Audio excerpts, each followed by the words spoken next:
to a question from the Castlemaine School Strike for Climate. This is a network of school students united by their concern for the future of our planet and all life on it. So their question is, what role do you think that council can play in fighting the climate crisis? Would you advocate to a state and federal level to take stronger action on climate if you were elected? Anyone else? There's a few, that's good. All right, we'll start with you, Gavan, and then we'll rotate.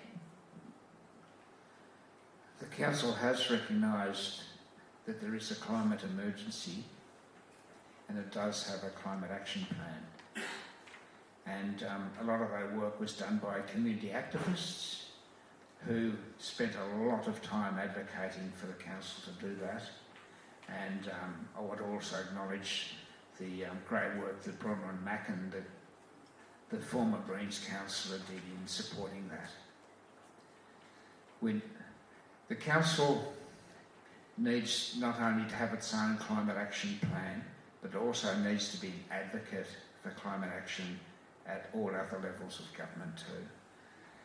As local people who see the impact of climate action, and local government is the very best government for connecting with local people.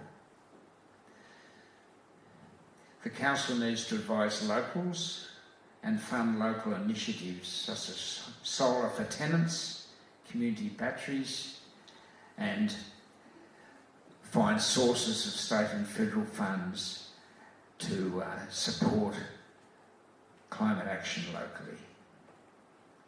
It also needs, unfortunately, to plan for a future with climate change impacts at the Shire level.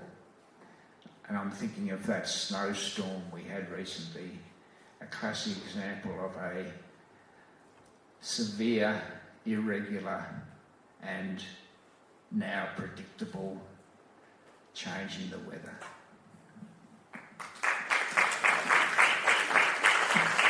Thanks.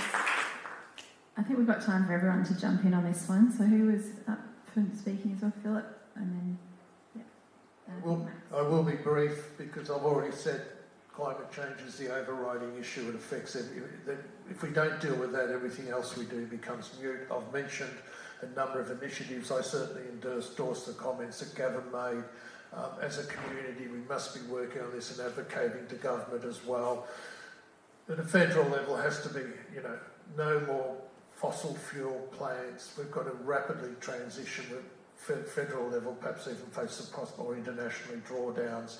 But as a community, it's the sort of initiatives that Gavan mentioned, and we work together on this. Thank you. Thanks. And just a couple of quick points. So, unlike many other communities in Victoria, we're lucky in that our local media really got behind our student school strikers. A lot of the Melbourne and other country town school communities where the school strikers came from were not so generous in their support for the student strikers. The Castlemaine Mail, Main FM, Castlemania, were all really warm in their support for the student strikers, and that I think we'll agree reflects the general community feeling around what Phillip is saying about climate change, global warming being the fundamental existential issue of our time.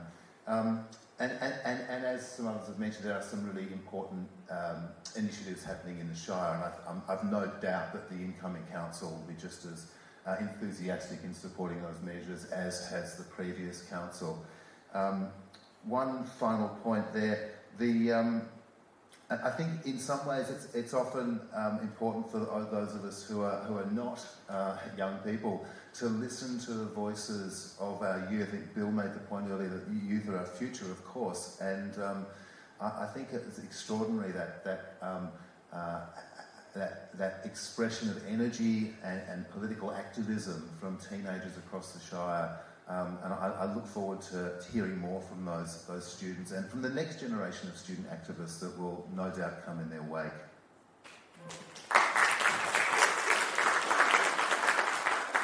Max, did you want to jump in on that too? Or were you going to grab it, Kerrie? You can both. We've got time for Kerrie, Max, and then Kellyanne, so we'll start with Kerrie. I'll be really quick. Hats off to this group. It's one of my favourites. And well done. Keep up your advocacy. I think the position of council is first and foremost to support such a group and to advocate with other levels of government, definitely. But at a local level, there are perhaps some things that we could do as well. And I'd love to weave in our young people to have more of a say in some of these initiatives. But just a few ideas come to mind. For a start, we shouldn't be building on flood-prone areas. There's been a little bit of noise on that in the Harcourt area, I've noticed. Solar, we could be putting solar panels on existing commercial buildings, covered car parks. These are just changes in planning thought processes, I think. Underground dams. This is something that overseas is being done. There's a special name for them. I can't remember them at the moment, but when it floods, it would be perfect to be able to capture the storm water. A, so it doesn't flood where it's not meant to, but B, so that when we're in times of drought, which will happen, we've got underground water that we can access when we need it. Simple things like having lights off initiatives, more Earth Days from an awareness perspective. These are just some things that, if community is behind it, that perhaps we could implement at a local level.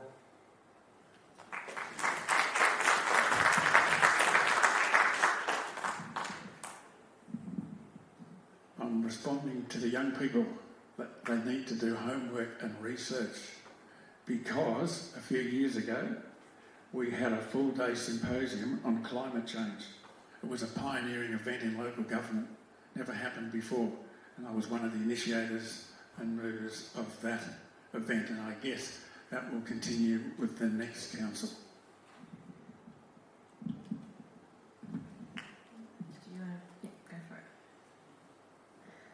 Thank you so much, Castlemaine School Strike, for all the hard work you young people do. This is your future.